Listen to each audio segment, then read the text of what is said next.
Shoot formalities, post production formalities అన్నీ almost అయిపోయినాయి.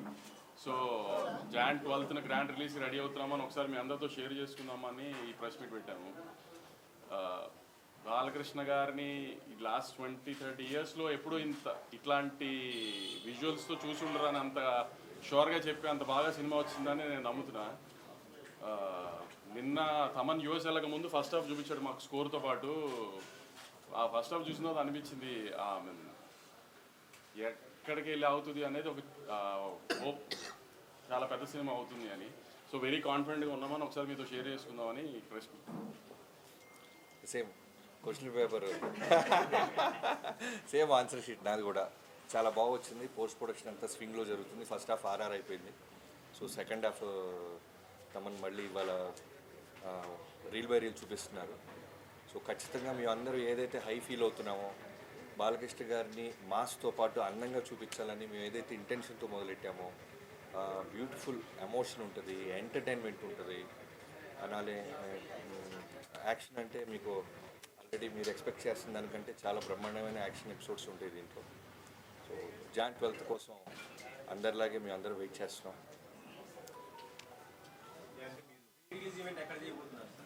ఆంధ్రాలో అంటే యాక్చువల్లీ 3 ఈవెంట్స్ ప్లాన్ చేశాము. ఒకటి ఫస్ట్ Jan 2 ట్రైలర్ అనుకుంటున్నాం హైదరాబాద్లో. Jan 4th యుఎస్ టైమింగ్స్లో యుఎస్లో ఇవి ప్రీ రిలీజ్ ఈవెంట్ చేసి అక్కడ ఒక సాంగ్ లాంచ్ చేద్దామని. తర్వాత Jan 8th ఆంధ్రాలో ప్రీ రిలీజ్ ఈవెంట్. అంటే ఆంధ్రాలో అంటే మోస్ట్లీ విజయవాడ కానీ మంగళగిరి కానీ.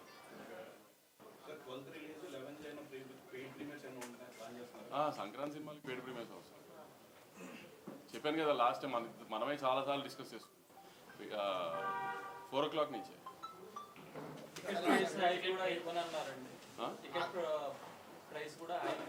FTC చైర్మన్ గారు అమెరికాలో ఉన్నారు. ఆయన దిగిన తర్వాత ముందు ఆయన సినిమా ఉంది, ఆయన ఏం తేలుస్తారో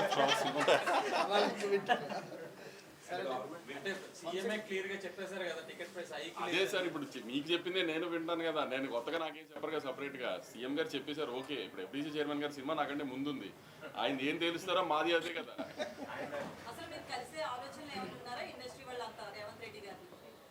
మ్యామ్ అదే అంటున్నాను కదా మ్యామ్. దిల్ రాజు గారు హైదరాబాద్ వచ్చిన తర్వాత ఒకసారి అందరం కలిసి డిసైడ్ చేసి దెన్ ఎలా విల్ టేక్ ఇట్ ఫార్వర్డ్ అనేది చూడాలి.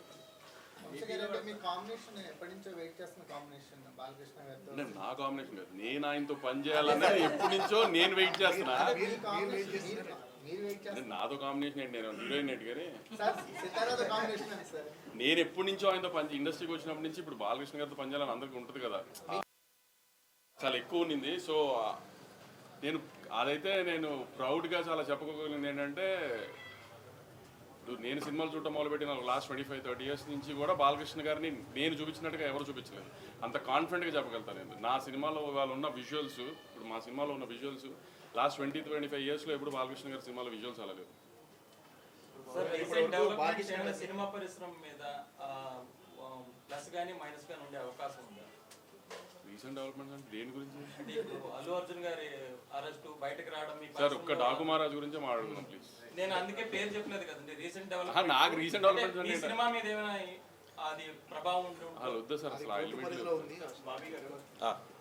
పోస్టర్స్ చూస్తే మళ్ళీ చైల్డ్ సెంటిమెంట్ ఉంది, పాప సెంటిమెంట్ కనిపిస్తుంది పోస్టర్. గత సినిమా కూడా బాలకృష్ణ గారి సినిమాలో కూడా ఎపిసోడ్ ఉంది. సో అది మొత్తం ఎంటైర్ సినిమాలో ఉంటుంది, ఒక ఎపిసోడ్ కింద ఉంటుంది ఆ పాప. అదే చెప్పాను కదండి, సినిమా మొత్తంలో బ్యూటిఫుల్ ఎంటర్టైన్మెంట్, పాప ఎమోషను, అలానే మిగతా యాక్ట్రసెస్ లైక్ శ్రద్ధా శ్రీనాథ్ గారు కావచ్చు, ప్రజ్ఞ కావచ్చు, అలానే బాబీ డియోల్ కావచ్చు, అందరికీ ఇంపార్టెన్స్ ఉన్న క్యారెక్టర్లే ఉంటుంది.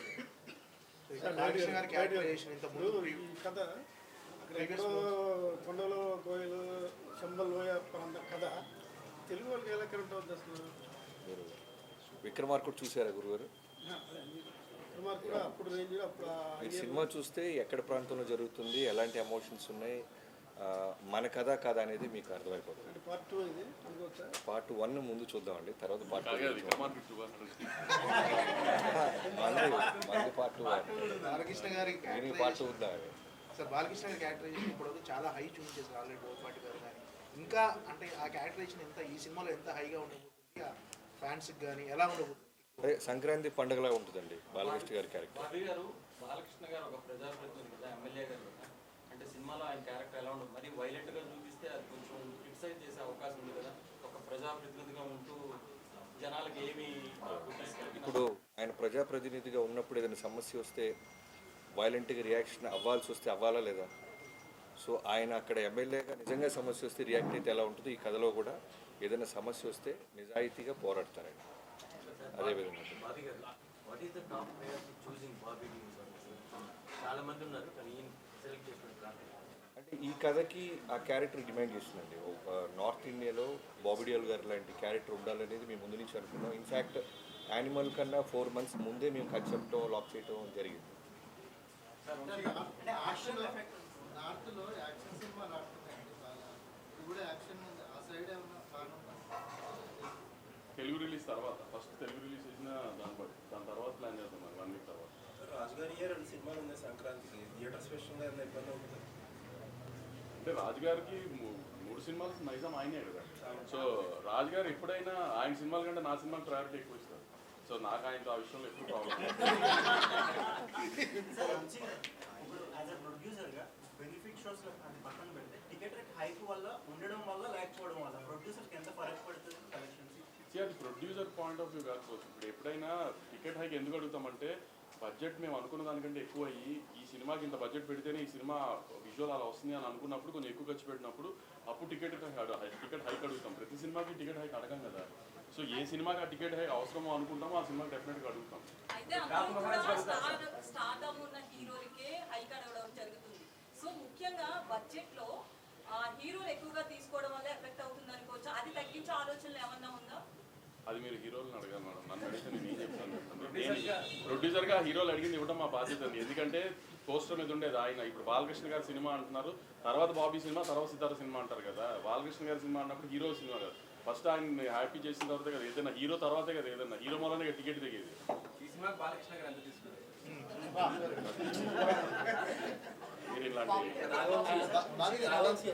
సోషల్ మీడియాలో కాంట్రవర్సీ నడుస్తుంది. యూఎస్ డిస్ట్రిబ్యూటర్ 3 సినిమాలకి ఇప్పుడు సేమ్. మీ 2 సినిమాలది ఓపెనింగ్ స్టార్ట్ అయిపోయినాయి ఆల్రెడీ. అంటే ఏం చేంజర్ అండ్ డాకు మహారాజ్ అన్అఫిషియల్గా ఓపెన్ చేశారు. బాకు మహారాజ్ కొన్ని ఎక్స్ట్రీ స్క్రీన్స్ మేము ఇంకా అఫిషియల్గా ఓపెన్ చేయలేదు. ఏంటంటే డిస్ట్రిబ్యూటర్ మీద కొంతమంది ఏంటంటే మెగా ఫ్యాన్స్ పర్టికులర్గా గేమ్ చేంజర్ కంటే కూడా డాకు మహారాజ్ ప్రైవేటైజ్ చేస్తున్నారు, కొన్ని ఎక్స్ట్రీ స్క్రీన్స్ కానీ ఇంకోటి కానీ అని చెప్పి అంటున్నారు. అదేం లేదండి. ఎందుకంటే ఇప్పుడు డిస్ట్రిబ్యూటర్కి తను ఏ సినిమా ఎంత పెట్టుకున్నాడో తనకి తప్పితే ఎవరికి తెలియదు. సో దేన్ని ప్రయారిటైజ్ చేసుకుని దేనికి ఎలా చేసుకోవాలో తన ప్లానింగ్ తనకు ఉంటుంది కదా. ఫ్యాన్స్కి వాళ్ళకు ఉండే ఎక్సైట్మెంట్ వాళ్ళకు ఉంటుంది. కొంచెం ఇంకా ఇది ఓపెనింగ్ ఇది అనేది స్లోగా ప్రాసెస్ చేసుకుని అన్ని స్క్రీన్స్ ఓపెన్ అవుతాయి. గేమ్ చేంజర్ 10th హ్యూజ్ రిలీజ్తో ఓపెన్ అవుతుంది, హ్యూజ్ నెంబర్స్తో ఓపెన్ అవుతుంది. దాని తర్వాత మా సినిమా, దాని తర్వాత వెంకటేష్ గారి సినిమా అన్నీ అలానే ఓపెన్ అవుతాయి. ఏం ప్రాబ్లం ఉండదు, అన్ని ఈక్వల్ స్క్రీన్స్. అదే ఆర్డర్ ఫస్ట్ గేమ్ చేంజర్, తర్వాత మీ సినిమా, తర్వాత వెంకటేష్. నేను రిలీజ్ ఆర్డర్ చెప్పానండి. బాబీ గారు, మీరు చిరంజీవి గారితో చేశారు, ఇప్పుడు బాలకృష్ణ గారితో చేశారు. ఇద్దరిలో ఏం గమనించారు? ఏం లేదు, ఇద్దరు సీనియర్ యాక్టర్స్ అండి. వెల్ డిసిప్లైన్, వాళ్ళ దగ్గర నేర్చుకోవాల్సిన డిసిప్లైన్ ప్లస్ ఫోకస్ చేయటం, చేసే వృత్తి పట్ల 2 ఈక్వల్ కామన్ పాయింట్స్ ఉంటాయి. వింటేజ్ అనే దాన్ని మీరు ఎక్కువగా ప్రజెంట్ చేశారు. అప్పుడు అవును. కూడా బాలయ్య గారిని వింటేజ్ యా అంటే ఇది మీకు ఇది నా అంటే క్రియేట్ చేస్తాను. అంటే నేను కానీ వంశీ గారు కానీ చిరంజీవి గారి సినిమాలు, బాలకృష్ణ గారి సినిమాలు చూసి పెరిగాం.